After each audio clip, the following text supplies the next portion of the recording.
तो आखिर कैसे सरकारी आवास के अंदर मजार बनाकर लैंड जिहाद की जो साजिश है वो रची जा रही थी, कार्रवाई की बात अब यहां कही जा रही है। तो वहीं एमपी सरकार में मंत्री विश्वास सारंग का कहना है कि किसी भी तरीके की लैंड जिहाद की साजिश को कामयाब नहीं होने दिया जाएगा। सुनिए जरा।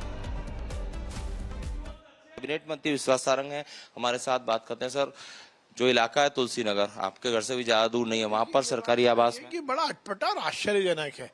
सरकारी मकान के अंदर मजार कैसे आ सकती है? और जिन मकानों की आप बात कर रहे हैं वो 50-55 वर्ष पहले बने, 70s में बने, उसमें मजार बनने का कोई मतलब ही नहीं है। यदि उसके बाद मजार बनी है तो ये आपत्तिजनक तो है ही, और इसकी जांच हो रही है। लैंड जिहाद को कहीं भी किसी भी स्तर पर सहन नहीं किया जाएगा। जैसा मैंने कहा कि 55 वर्ष पूर्ण ये मकान पे पूर्व मकान बने थे। यदि उस समय ये मजार होती तो वो मकान के अंदर नहीं आती, पर मकान के अंदर यदि मजार बननी है तो ये निश्चित रूप से आपत्तिजनक है। बाद में बनी है तो आपत्तिजनक है, परंतु तो भी पूरी जांच के बाद ही सब मामला होगा। उसके बाद क्या कुछ होता है कार्रवाई की जाएगी। सबसे महत्वपूर्ण बात यह है कि इस तरह से किसी को भी लैंड जिहाद करने की परमिशन मध्य प्रदेश में नहीं मिलेगी, सख्त कार्रवाई होगी। जो आवास है वो सरकारी है तो किसी कर्मचारी को ही अलर्ट हुआ होगा। हमने जब तफ्तीश की, किसी जावेद शख्स हैं जो वहां भी रहते हैं शायद, उससे पहले कोई और शख्स है जो मुस्लिम समुदाय से आए थे। मैंने कहा ना, ये पूरा एसडीएम जांच कर रही है, उसकी पूरी जानकारी मुहैया करा रही है। मैंने आपसे कहा मुझे भी बड़ा आश्चर्य लगता है, और ये बात सुनिश्चित है कि वो कोई पहले की मजार नहीं होगी, क्योंकि यदि पहले की मजार होती तो वो मकान के अंदर नहीं होती। जांच के बाद सब तथ्य सामने आएंगे। मैंने आपसे कहा है कि मध्य प्रदेश में लैंड जिहाद को कहीं भी किसी भी स्तर पर सहन नहीं किया जाएगा, कार्रवाई होगी। वक्फ के खिलाफ। और इसी बीच बड़ी खबर चंडीगढ़ से मिल रही है, आपको बता दें, जहां बीजेपी युवा मोर्चा के तमाम कार्यकर्ता प्रदर्शन कर रहे हैं और इस्तेमाल उनके ऊपर किया गया है। फिलहाल ये तस्वीरें इस वक्त हम आपको दिखा रहे हैं। आप देख सकते हैं कि किस तरीके से ये चंडीगढ़ में बीजेपी युवा मोर्चा का प्रदर्शन लगातार जारी है और प्रदर्शनकारियों पर पुलिस की ओर से वाटर कैनन का इस्तेमाल किया गया है। तो चंडीगढ़ से ये बड़ी जानकारी आपको हम लगातार दे दें कि किस तरीके से यहाँ पर प्रदर्शन हो रहा है। बीजेपी युवा मोर्चा के जो तमाम सदस्य हैं वो यहाँ प्रदर्शन करने के लिए पहुंचे हुए हैं और सीधे तौर पर कांग्रेस पर हमला बोलती हुई यहाँ जो बीजेपी युवा मोर्चा के तमाम कार्यकर्ता आपको नजर आ रहे हैं।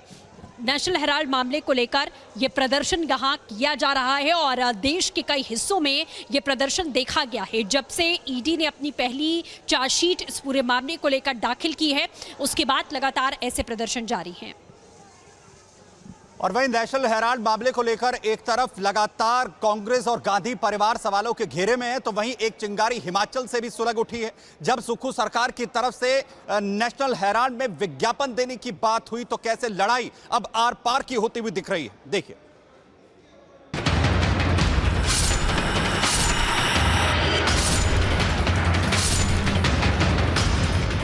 नेशनल हेराल्ड केस में विवाद की चिंगारी अब हिमाचल तक पहुंच चुकी है। नेशनल हेराल्ड अखबार में विज्ञापन देने के मामले ने तूल पकड़ लिया है। कांग्रेसी सीएम नेशनल हेराल्ड अखबार को हमारा अखबार बताकर उसे सालों साल विज्ञापन देते रहने का ऐलान कर चुके हैं। बुधवार को हिमाचल के सीएम सुक्खू ने कहा था, नेशनल हेराल्ड हमारा अखबार है, हम इसे भरपूर विज्ञापन देते रहेंगे। नेशनल हेराल्ड केस में ईडी ने अपनी चार्जशीट दायर कर दी है, जिसमें राहुल गांधी, सोनिया गांधी दोनों ही आरोपी हैं और 988 करोड़ के मनी लॉन्ड्रिंग केस में अब विवाद बढ़ता जा रहा है। हिमाचल में अखबार में विज्ञापन देने के मामले में अब बीजेपी ने सवाल खड़े किए हैं और पूछा है कि विज्ञापन अपने पैसे से क्यों नहीं देते, टैक्स पेयर के पैसे बर्बाद क्यों किए जा रहे हैं। वो विज्ञापन किस आधार पर देते हैं?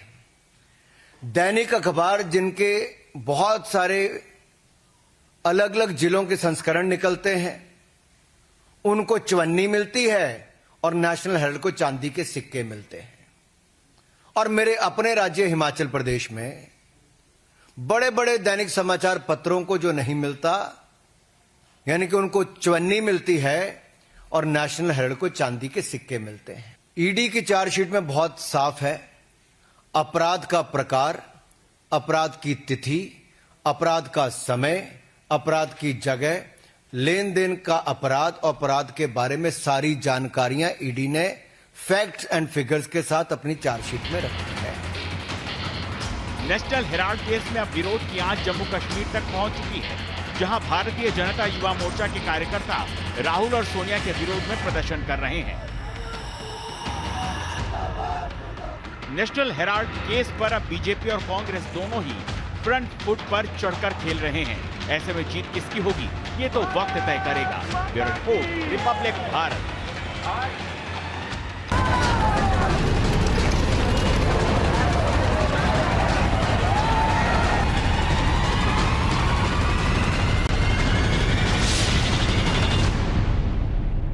वहीं बड़ी खबर बंगाल से आपको बता दें, बंगाल के राज्यपाल मालदा पहुंचे हुए हैं। सीवी आनंद बोस मुर्शिदाबाद परिवार ने पलायन करके वो मालदा पहुंचे हुए थे और उन्हीं से मुलाकात करने के लिए बंगाल के राज्यपाल इस समय मालदा पहुंचे हुए हैं। पीड़ितों से मुलाकात कर रहे हैं। पीड़ितों से मुलाकात करने के बाद आपको बता दें, केंद्र को रिपोर्ट सौंपी जाएगी राज्यपाल की तरफ से। इसी के साथ में एनसीडब्ल्यू की टीम भी आज पहुंची हुई है मुर्शिदाबाद, जहां पीड़ित महिलाओं से मुलाकात करेगी एनसीडब्ल्यू की टीम। उनसे बातचीत करेगी, महिलाओं के साथ भी किस तरीके के व्यवहार इस पूरी हिंसा के दौरान किए गए, उनसे बातचीत करके एनसीडब्ल्यू की टीम यहां पर अपनी रिपोर्ट तैयार करेगी। और दूसरी ओर बंगाल के राज्यपाल पहुंचे हुए हैं मालदा। मुर्शिदाबाद में जिस तरीके की हिंसा भड़की, उसके बाद तमाम हिंदू परिवारों ने पलायन करके मालदा पहुंचे और मालदा अब पहुंचकर पीड़ित परिवारों को आश्वस्त किया है यहां राज्यपाल ने। और मुलाकात करने के बाद में राज्यपाल सीवी आनंद बोस अपनी रिपोर्ट तैयार करेंगे।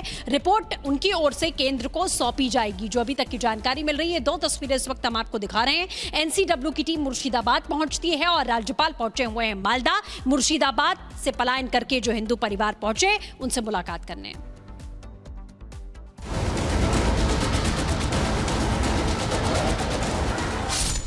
बंगाल में हिंसा पर लगाम लगाई जा चुकी है, लेकिन अब बंगाल में सियासी उबाल जारी है। एनसीडब्ल्यू की टीम पहुंच रही है, एनएचआरसी की टीम जांच कर रही है, राज्यपाल का दौरा हो रहा है। बंगाल में वक्फ कानून के नाम पर की गई हिंसा और उपद्रव के बाद अब इलाज का दौर जारी है। मुर्शिदाबाद हिंसा में अभी तक 310 लोगों पर केस दर्ज कर गिरफ्तारियां की गई हैं, लेकिन अब जांच एजेंसियों का पहुंचना जारी है। पहले महिला आयोग की टीम निकली, फिर मानवाधिकार की टीम पहुंची और उसके बाद राज्यपाल खुद भी रवाना हुए। पश्चिम बंगाल हिंसा के बाद ममता दीदी चाहे जो भी कहें, लेकिन अब मुश्किलें तो बढ़ना तय है, क्योंकि जांच एजेंसियां अब लगातार अपनी रिपोर्ट केंद्र सरकार को सौंपेंगी, जिसके बाद एक्शन ताबड़तोड़ होगा। What has happened there is something which should never have happened. You know, the dance of death, if I may say so, that is going on wantonly on the streets of Bengal in many places. This kind of cult of violence can never be tolerated at all. We should have a concerted effort at this. All stakeholders have to come together. After visiting the field and sharing the feelings of the people there, the sufferers, the victims, I will certainly have a plan of action to take it in a mission mode, that is to fight against violence at any cost. Bengal में मानवाधिकार की team हिंसा वाली जगह की जांच कर रही है, पीड़ितों से मिल रही है। बीजेपी कह रही है कि ममता दीदी का प्रशासन नाकाम रहा है, तो दीदी की पार्टी कह रही है कि सभी जरूरी कदम उठा लिए गए हैं। देखिए, जिस प्रदेश की सरकार एक अमन चैन का वातावरण तैनात नहीं कर सकती, उस प्रदेश की सरकार को सरकार में रहने का औचित्य नहीं होता। देखिए, प्रशासन की ओर से और राज्य के मुख्यमंत्री ने हर कदम उठाया है, लेकिन हम लोग विगत सालों में भी देखे कि पश्चिम बंगाल में हमेशा जो है कमीशंस को भेजा जाता है, जिससे कि और भी पश्चिम बंगाल को एक बदनाम करने की कोशिश। ये हम लोग ने विगत सालों में देखा कि इसके पीछे केवल राजनीतिक उद्देश्य रहता है। बंगाल हिंसा का सच क्या है, अब ये जांच एजेंसियों के एक्शन के बाद सामने आने वाला है, जिससे ममता सरकार अब सकपका रही है। Bureau report, Republic Bharat.